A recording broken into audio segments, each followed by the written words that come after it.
প্রতিটা মেয়ের পছন্দ হচ্ছে ফুল। ফুলের তোড়া কারই না ভালো লাগে, আর সেটা যদি হয় কেকের মধ্যে তাহলে তো কোনো কথাই হবে না। আজ বানিয়েছিলাম আস্ত একটা ফুলের তোড়া মানে কেক। পুরো ভিডিওটা দেখো, আশা করি ভালো লাগবে। প্রথমে আমি কেকটা 8 ইঞ্চির বেশি বসিয়েছিলাম, পরে দেখলাম এটা ছোট হয়ে যাচ্ছে। যেহেতু ফুল দিতে হবে, জায়গা বেশি লাগবে, তাই পরে 10 ইঞ্চির বেশি কেকটা বসিয়েছি। এই কেকটা অন্যভাবেও কাট করা যায়, কিন্তু আমার এই প্রসেসটাই বেশি ভালো লাগে। নেক্সট যদি এই কেকটা আবার বানানোর সুযোগ পাই তাহলে অন্যভাবে কাট করে দেখাবো। এখন এত গরম পড়েছে যে ক্রিম একটু বাইরে থাকলেই ফেটে যাচ্ছে, গলে যাচ্ছে, কেকের মধ্যে ফিনিশিংও আসছে না। এই সময় ভোরবেলা করে কেক বানানোটা বেস্ট হবে।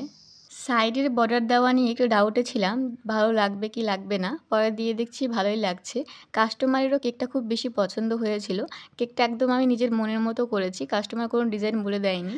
কেকটায় আমি কিছু রোজ আর টার্ন টেবিলের সাহায্যে এই ফুলগুলো বানিয়েছিলাম। তোমরা আমাকে একটু বলো তো, শুধু গোলাপ দিয়ে করলে কি বেশি ভালো লাগতো? শেষে কেকটায় আমি একটা ইয়েলো কালারের বো অ্যাড করেছিলাম। আমার মনে হয় রেড কালারের বো দিলে বেশি ভালো লাগতো, কিন্তু আমার কাছে রেড কালারের ছিল না। তোমরা যদি এই কেকটা বানাও তাহলে রেড কালারের বো দিবে, দেখবে বেশি ভালো লাগবে।